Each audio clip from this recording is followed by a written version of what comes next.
Hello, today marks the first day of my brand new interview segment that I've decided to call 5 questions, 3 compliments and 1 stroll, or the 5-3-1. I'm just trying to get that. 5-3-1. I'm just going to call it that. So I'm really excited because my very first guest is YouTube sensation and personal friend of mine, Robbie Knox. It's the 5-3-1 interviews. It's the 5-3-1 interviews. It's the 5-3-1 interviews. It's the 5-3-1 now. So here he is, Robbie. Thank you so much. Hi Dan, thank you for having me back on the channel. Yeah. Thoroughly enjoying the videos of late. I really enjoy the one about your old house. Thanks. Yeah, that was quite popular. Do you know what I really liked in that one? I really liked that when you look, I think you look out the window and that really slow dissolve between shots. Really enjoyed that. Oh, yeah. I like to notice things like that. Yeah, thanks, mate. Yeah, someone did say they thought it was my best edited video. Yeah, I thought it was. I was glad that people were noticing things like that, little touches. People do. You know, it was great for you to come back because last time obviously was, you know, a little bit awkward at times. Don't touch your age so much. Sorry.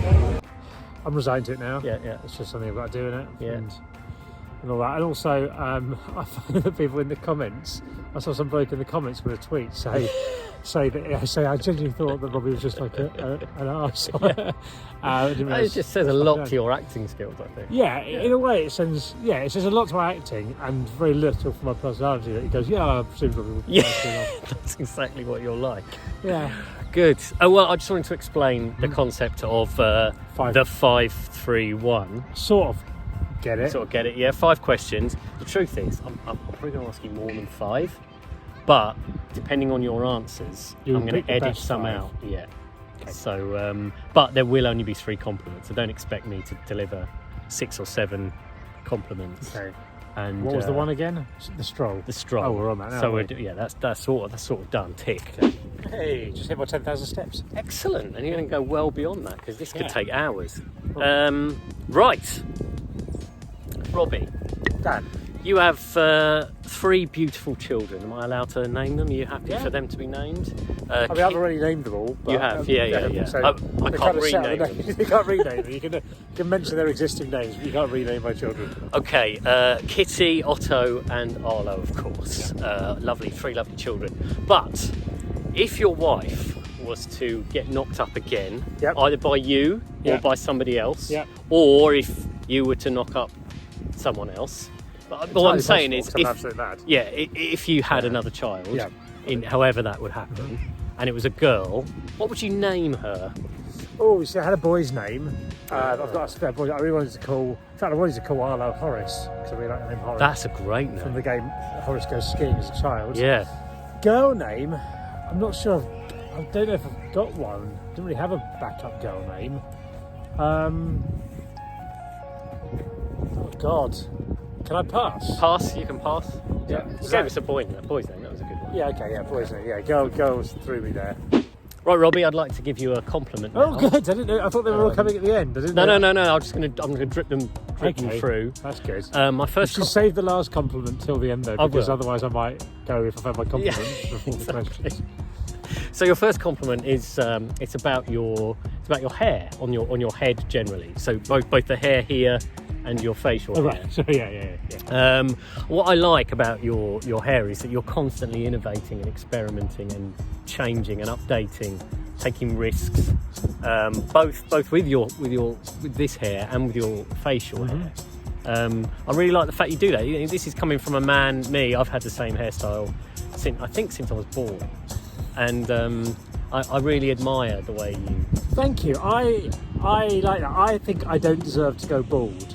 No. Because you see some people who have had the same hairstyle all the time and go and have hair, and then the saddest thing I think is when you see a hairdresser whose life is hair go bald. Yeah. Because they don't get to express themselves through hair. It must be depressing, mustn't it? They're cutting other people's hair thinking, I remember when I had hair. Yeah. Although, have you seen Chips had a hair transplant? No. Yeah. Does it look good? I mean, it's scabby and disgusting at the minute, but it will look good. This new hairline looks good, but yeah. I think I might do that if I go bald. Are you going bald at all? A little bit. I'm fun. receding a bit. But it's, I mean, I'm 44. Yeah, you did I well. think I'm doing all right. Yeah, you've had a good innings. My brother's much bolder than me, and he's younger than me, so... Right. Thank you for the compliment, Dan. You're welcome. Robbie, you, as we've seen from your YouTube channel, that you are very much into small-scale farming in your back garden. Yes. But if you were to suddenly get into large-scale farming on a much grander, larger scale, outside your garden on real land, something like where we're standing now, what would you farm? Do I have unlimited resources and equipment? Yes. I can do that. I think I would farm barley, and I'd use it to make beer. Then malt my barley. I would make beer farm. A beer farm, yeah. I'd have an outhouse that has a brewery bit in it, and I'd have a malters. I think that's what they call the malting bit. And I'd get the barley, I'd malt it, and make it a beer. And I'd have hops as well. Let's make it a full ecosystem beer farm. That's a brilliant idea. Thank you. I'm good at things and ideas. Robbie, famously, several years ago, you stopped going to supermarkets for, I think, 6 years? 6 months. 6 months. 6 months. That was really excessive. That wasn't the question. Yeah. That doesn't count as a question. 6 months. And you also did a very successful early video, didn't you? Where you did a Sainsbury's mega haul. Yes. But which supermarket chain do you feel most loyal to? So at the minute, Because this is why I asked. I'm a Sainsbury's man, but I aspire, if I'm honest, to being a Waitrose man. right. I aspire to that, but I'm not there. And I look down on my mum and dad because they go to Morrison's a lot. So where do you sit? Well, I worked at Tesco's when I was younger. I had a lot of loyalty to Tesco's, but on my supermarket journey, I've moved along a bit. I've frequented most supermarkets over the years, if not all of them, with some degree of regularity. At the minute, well, if you asked me this in January, I'd have said I'd Aldi and Lidl most of the time. Because I go there to get cheap vegetables. You get a mental amount of vegetables at Lidl. You spend like 25 quid and you get all the vegetables in the world. Incredible. But I feel when I go there that I'll almost definitely get COVID because there's been no social distancing. So I've started going to Sainsbury's because it's more spacious during the current coronavirus crisis. Yeah. Okay, Robbie, it's now time for your second of 3 compliments. Oh, is that what the siren is? It's the compliment siren. Yeah. Brilliant. Your second compliment is you're really good at organising things and events and getting people together, like for holidays or FIFA tournaments or anything. You're really good at that, and it kind of keeps friends.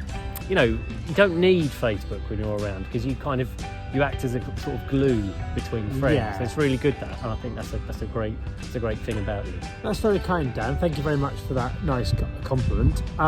Yes, I agree with you. I think I'm good at that. I think the way I phrase it is I'm good at getting my friends to do things they don't know they want to do yet.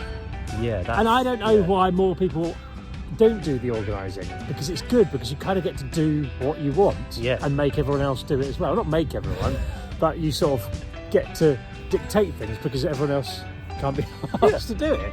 So it's quite good. I used to organise a ski trip for like 42 people a couple of years, sort of thing. Everyone was flying out to France. I was chartering coaches. I was basically a travel agent. But that was good because you get to go. I'll pick where everyone goes on holiday this year, and you get to do that stuff. Great. Robbie, recommend me a really good novel and tell me why I would love it. I'm going to go with The Goldfinch by Donna Tartt because it's an excellent book. It's one of my favourite books I've read in recent years. It's long, it's about 800 pages long. It's about the protagonist and a painting. It's just a brilliantly written book. Her first novel, Secret History, I think it's called, is also incredible. And she did another one in the middle that I didn't get into as much. So, but either of those two, absolutely fantastic. And just because they're great, and I've recommended it to a lot of people, and I've never known anyone tell me they didn't enjoy it. Brilliant, thank you. I'm going to get that, definitely. Thanks very much. You're welcome. Robbie, metaphorically, spiritually, or actually, what is the Biggest mountain you have ever climbed? It's a tough one. I can edit out the pauses so you can, just think as much as you like. Thank you. Metaphorically, spiritually, or physically? Those are my three options. Actually. Or physically.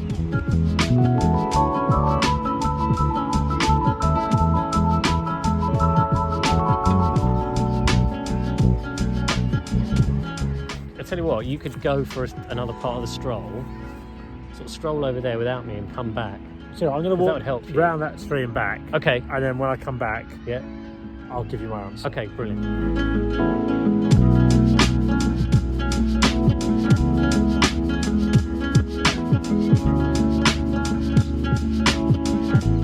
So Robbie, you've had your thinking time. I'm going to go for the metaphorical mountain, and I'm going to go for the mountain of achieving self-confidence. I think I wasn't a very confident child, doubted myself a lot, self-confidence, and I worked at it and read books and learnt through various methods how to be more confident, and I think that served me well in life. So that's the biggest metaphorical mountain I think I've climbed. That's a brilliant answer. Thanks. And may I just say what a great technique it was for me to go around the tree, because I got to think of various different things without pressure. And I think you're an excellent interviewer. And I think if Wogan had got his guests, if they were stumped by a question, to get up and walk around a tree in a field, he might still be alive today. Might still be on telly, yeah. Okay, Robbie, we've come to the end of the very first episode of 531. The 531. Hang on, I've only had 2 compliments. Yes, I'm going to end. Okay, good. Show. Sorry, I with don't want to get shortchanged. Yeah, I'm not answering my full quota of questions and not getting my full quota of exactly. compliments. It's a two-way street, just slightly more heavily weighted towards you than me. So the final compliment is it's not really an exciting compliment, but it's just to say I think you're a very good cook. You've cooked for me on a number of occasions. Most famously, a few days after my son was born, you popped around with a vegetable lasagna. That was a nice thing to do. That was a very nice thing to do. It was a very nice and very welcome, delicious lasagna, and you saw me at my worst. I've never seen anyone look worse than you did then. Dan came round, and it was just say that it was a bit of a shock the first few days of Parenthood. Dan looked like he'd seen all the horrors of the Vietnam War. Like the last man to leave Woodstock. He was an absolute wreck. Yeah, I realised. I was in the realisation that my life was over. But fortunately, I came to realise that life was over and a new one was just beginning. You're reborn. Yeah, as a really great dad. And Grad. And anyway, that was delicious. You've cooked me several meals, over the years, and I just want you to know that I do think you're a very good cook. That's very kind. The other day I made some very nice pea and mint fritters, or pea and mint croquettes, I think they're called, and I think you'd like. So next time you come around, I'll make them for I you. love that. Thank you very much, and thank you for being the first guest on 531. And it's hard, isn't it? It is it's the hard. It's the transition from 5 to 3. 5, 3, 1. I'll get there. So you go for the middle 3. Like I'm going for middle 3. thing. Yeah. 5, 3, 1. There we go. 5, 3. It's that finger wants to come it's down. hard. Isn't it? 5, 3. Do you know what I think you've got to do? I don't think you can. I think you've got to make a fist between them. I think you've got to go 5, 3, 1. Because otherwise, I think it's too. I think this finger wants to come down. It's the 5, 3, 1.